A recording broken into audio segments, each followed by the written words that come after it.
안녕하세요. 백두산 금융연구소의 백두산입니다. 12월 11일 금요일 아침 9시 20분입니다. 어젯밤 미국은 이제 혼조세 마감이 됐죠. 나스닥은 오르고 S&P는 빠지고 했으니까 혼조세가 맞습니다. 이렇게 마감이 됐고요. 특별한 뉴스 같은 거는 없었는데 미국에서는 별게 없었죠. 유럽에서 이제 뉴스가 하나 있었죠. 유럽에서는 보시다시피 이런 게 있었습니다. 22 어제 유로존 통화정책회의 있었는데 뭐 금리 동결, 뭐 PPP 5천억 유로 확대 이런 이야기들이 나왔습니다.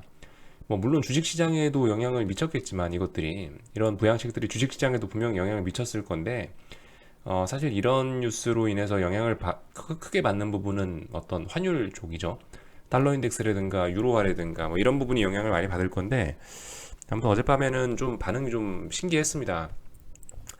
이 보통 우리 이렇게 생각할 수가 있잖아요. 보통 유로존에서 어떤 유동성을 더 공급한다, 유로화를 더 공급한다라고 하면 일반적인 생각은 그겁니다. 이 시장에 유로화가 더 많아졌으니까 유로화의 가치는 떨어지고 달러화의 가치가 상대적으로 올라가는 이렇게 생각하시면은 보통 일반적인 경우 맞는데 어제 같은 경우는 이 유동성을 더 공급한다. 결과적으로 유동성 더 공급한다라는 이야기, 유로화가 더 많아진다라고 했는데도 불구하고 유로화 가치가 오히려 올라가고 달러가 떨어지는 이런 일들이 일어났습니다. 아무튼 참 이해할 수가 없어요. 요즘에 뭐가 꼭 상식적으로 이렇게 진행이 되는 이런 상황이 아니기 때문에 아무튼 뭐 그렇습니다. 분명히 어떤 다른 뉴스를 보면은 뭐에 대한 기대감으로 뭐 달러가 하락하고 뭐 유로화가 상승하고 이렇게 했다라고 근사하게 설명을 해놨을 텐데 아무튼 좀 이 원래 그래요. 이 시장은 원래 이 시장은 그럴듯한 재료 갖다 붙여갖고 이럴 때는 이렇게 해서 가고 이럴 때 이렇게 해서 가고 이런 경우가 굉장히 많거든요. 아무튼 어제 같은 경우는 좀 이런 소식에도 불구하고 달러가 떨어지고 유로화가 올랐다라는 게 좀 독특했던 점인 것 같습니다. 아무튼 뭐 재료는 갖다 붙이기 나름이니까 뭐 그렇고요. 참고로 백신과 관련된 소식을 한 번씩 체크 정도 해주시는 게 좋겠죠. 그 화이자 백신이 부작용이 나오고 있답니다. 뭐 영국에서 어제도 안 그래도 무슨 뭐 백신과 관련된 부작용 뉴스가 나왔는데 아무튼 이게 백신이 이 제대로 된 검증이 잘 안 되고 워낙 단시간에 급하게 만들어지다 보니까 아무래도 좀 안정성에 문제가 있지 않을까 싶어요. 당연히 우리 예상과 같이 이렇게 우리 예상에 부합하듯이 이렇게 백신 부작용이 나고 있다 라는 점이 문제입니다. 잘 안 맞으려 그러겠죠. 이런 문제가 생기면요. 예, 참고만 하시고요. 아무튼 또 그리고 뭐 미국 하원 의원은 다음 주 화요일까지 휴회랍니다. 뭐 이런 이야기가 나와 있습니다. 그래서 부양책 가결까지는 좀 시간이 걸릴 수 있다. 미국 정치권도 개판이구나. 뭐 이 정도 생각을 할 수 있겠습니다. 뭐이 정도 이야기 드리고요. 어제 미국 주식시장을 그래서 보면은 나스닥은 오르고 S&P는 좀 빠지고 뭐 이런 모습이 보였죠. 결과적으로 어제는 그 장중에 너무 개파락을 많이 했고 그 개파락한 걸 장중에 계속 되돌리는 흐름이 나타난 건데 그 애플이 많이 올랐죠. 결과적으로 애플을 상승해 갖고 나스닥이 상승한 거고 나머지는 어제 보시면은 어제 보시면 좀 빨간색이 많습니다. 어제 보시면 좀 대형주 쪽에서 좀 빨간불이 많이 들어왔다. 빨간불은 하락한 거죠. 근데 아무튼 그 대형주 중에서도 애플 하나가 상승했기 때문에 나스닥 분위기는 좋았다. 뭐 이렇게 볼 수가 있겠습니다. 어제 같은 경우는 참 재밌었던 게 보시면 상승 종목 수가 더 많았죠. 4,486 종목 상승이고 2,788 종목 하락이니까 상승 종목 수가 많았음에도 불구하고 이렇게 그 대형주들이 좀 많이 빠짐으로 인해서 시장 자체는 약세였다라는 점. 그 중에 애플이 하나 올라갔고 나스닥이 상승했다라는 점 정도가 좀 특이했던 점이라고 볼 수가 있을 것 같고 아무튼 기준은 아직도 뭔가 충족을 시키지 못했죠. 예를 들면 S&P가 어젯밤에 말씀드린 기준이 어디였죠? 3665 그죠? 3665인데 종가가 68이잖아요. 그러니까 65를 돌파 한착한 거예요. 65 돌파 한착했기 때문에 아직까지 그죠? 뭘 할 때가 아니다 그죠? 가만히 있어야 될 때고 종가상으로 저게 아침에 일어났는데 장대음봉이었거나 하면은 이제 뭘 할 수 있는데 그럴 수가 없죠. 가만히 있어야 되는 거고 나스닥도 그래요. 어제 12월 1일 날에 시가를 강하게 붕괴시켰지만 결과적으로 종가는 다 회복을 했기 때문에 다 회복해서 다시 위쪽으로 올라왔기 때문에 아직 뭘 할 수가 없다라는 점. 다만 이제 뭔가 지금 할 수 있는 게 그나마 한 가지 있다면은 그 저기 변동성 지수에 대한 베팅은 해볼 수 있겠다. 그죠? 그 정도 이야기는 드릴 수 있습니다.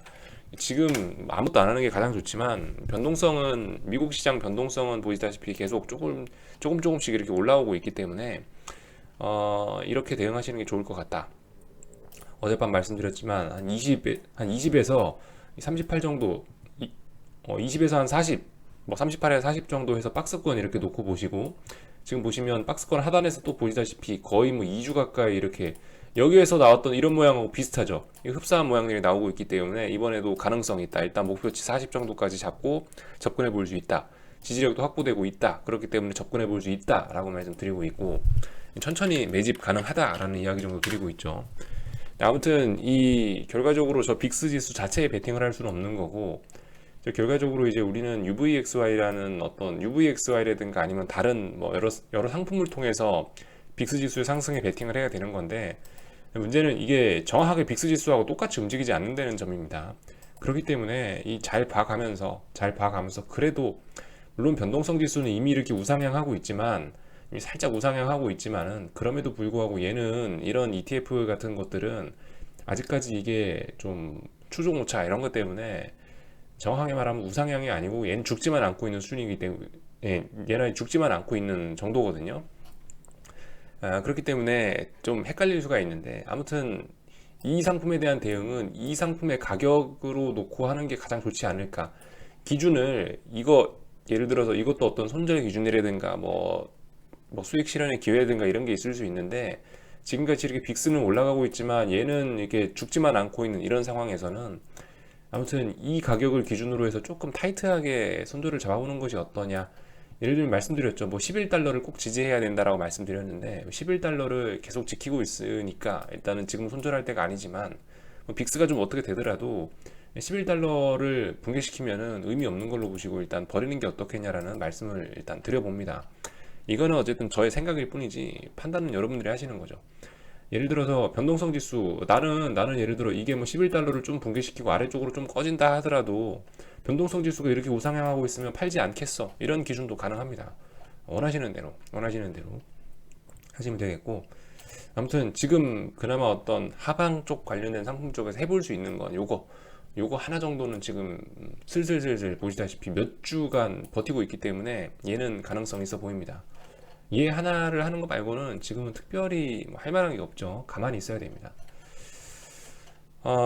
어제 그래서 아무튼 유로존에서 유동성을 공급했음에도 불구하고 달러가 더 하락했다 이런 점들 그럼에도 불구하고 어쨌든 90.7이라는 이 라인은 계속 지켜주고 있긴 한데 말씀드렸다시피 이 음봉이라는 게 일단 지지력을 얘기하는 게 아니고 이 저항을 이야기하는 거기 때문에 빨리 이 음봉을 되돌려야지 뭐 상승을 한다 이런 이야기를 할 수 있겠죠. 또 그리고 일단 어젯밤에 할 땐 신기했어요. 또 고점과 저점이 또 낮아지고 이런 모습도 또 나오고 있고 그렇기 때문에 참 깝깝합니다. 아무튼 왜 그런지는 잘 모르겠지만은 아무튼 뭐 조만간 뭔가 되돌려 받을 것 같다라는 생각이 듭니다. 이 진행된 속도나 폭이 장난이 아니다. 뭐든지 너무 과하면 산이 깊으면 골이 깊다고 뭐 이런 이야기 정도 드리고 넘어갈 수 있겠습니다. 아무튼 뭐 할 수 있는 거는 지금 변동성 지수 하나 정도, 그 정도 하나밖에 없다 이런 이야기 드리면서 넘어갈게요. 어제 유가는 46달러 돌파 한창했네요. 위쪽으로 더 바라보시는 게 맞고요. 46달러를 빨리 넘어가는 게 중요하다 했는데 결과적으로 어제 넘어갔습니다. 한국장에서 할 수 있는 것도 별거 없죠. 한국장에서 할 수 있는 것도 뭐 원달러 환율의 약세에 대한 베팅 정도 천천히 한 번 정도 해볼 수 있지 않을까라는 말씀 드리고 있는데 기준이보다 뭐 8,500원을 일단 돌파 한착했으니까 8,500원 기준으로 해서 위쪽으로 볼 수 있겠다. 손절 짧게 잡으실 분들은 뭐 최소 여기 그죠? 8,550원 정도 손절 기준 잡고 뭐 뭔가 또 매집해보거나 이래도 괜찮겠죠. 지금 뭔가 해볼 수 있는 게 굉장히 제한적으로 뭐 몇 가지 없습니다. 몇 가지 없어요. 아무튼 오늘 주식시장은 그거죠. 오늘 주식시장은 이제 그 3월물이 선물 3월물이 그리고 옵션 1월물이 첫 거래가 되는 그런 날인데 뭐 첫 거래라는 표현은 좀 그렇고 아무튼 이제 그 12월물이 이제 끝나고 이제 새로운 월물들이 오늘부터 첫 거래가 되기 시작하는 건데요. 그 보시다시피 어제 뭐 다이버전스 이런 이야기 드렸었는데 이 옵션들은 결과적으로 다 죽었고요. 이 보시면은 이번의 특징은 그거예요. 이번의 특징은 보시다시피 그 선물하고 현물하고 베이시스가 굉장히 많이 벌어져 있다는 거. 그 지금 코스피 200 현물 지수는 373이고요. 영상 녹화하는 지금 이 순간에. 그리고 선물은 67이잖아요. 67.2잖아요. 그러니까 베이시스가 보시다시피 5포인트가 넘게 6포인트 가까이 벌어져 있습니다. 이것도 정상이 아니거든요. 이거를 빨리 해결을 해야겠죠. 예, 이거를 아무튼 베이시스를 축소하는 과정을 거치긴 거칠 겁니다. 뭐 베이시스 축소하는 것은 뭐 예를 들면은 뭐 현물이 내려와서 축소를 하거나 아니면 선물이 올라가서 축소를 하거나 뭐 다양한 방법들이 있겠죠. 아무튼 저 두 개가 어느 정도는 이제 그 둘이 키 맞춤을 해야 된다라는 거. 이제 키 맞추는 작업을 하면서 그 와중에 이제 뭐 외국인이나 기관 세력들은 뭐 어떻게 뭐 매집하거나 뭐 그런 모습들도 보일 수 있겠죠. 자, 아무튼 이런 모습들 나오고 있고 저 이런 부분에 관해서는 전 잘 모르겠습니다. 뭐 베이시스가 어쩌고 저쩌고 뭐 이렇게 베이시스가 확대가 됐을 때는 어떻게 되고 이런 부분은 솔직히 전 잘 모르겠어요. 잘 아시는 분들이 있으면은 잘 아시는 분들이 있으면 뭐 그런 부분 한번 잘 아시는 분들 찾아가셔서 한번 직접 좀 보시는 게 좋을 것 같고 아무튼 지금 구체적으로 이 뭐 지금 어쨌든 그런 부분을 잘 알든 모르든 뭘 할 때는 아니다라는 건 명확합니다. 그죠? 뭐 지지와 저항 확인하면서 접근하시면 되는데 뭘 할 때는 아니에요. 그냥 가만히 있을 때긴 가만히 있을 때입니다. 그리고 그죠? 사실 이게 지금도 특별히 뭐 드릴 말씀은 없네요. 예, 특별히 뭐 드릴 말씀은 없고 그죠? 가만히 있어야 돼요. 예, 가만히 있어야 된다는 이야기 말고는 뭐 특별히 드릴 말씀이 없습니다.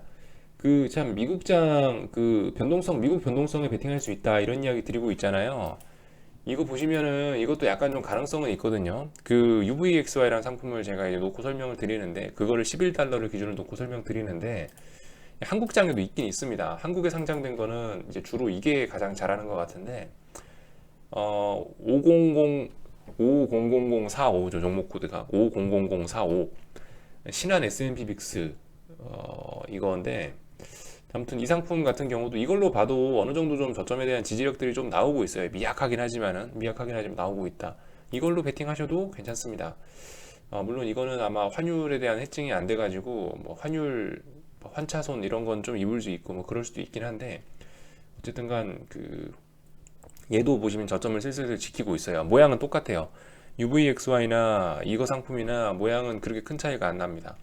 저도 그 코로나 직전에 정확하게 의하면 이걸 했었거든요. 이거를 좀 했었었는데 얘도 보시면 코로나 직전에 정확하게 어떤 저점을 지키는 이런 모습들이 나왔어요. 제가 언제 샀냐면 2월 20일 날 이 모양 보고 샀어요. 2월 20일 날.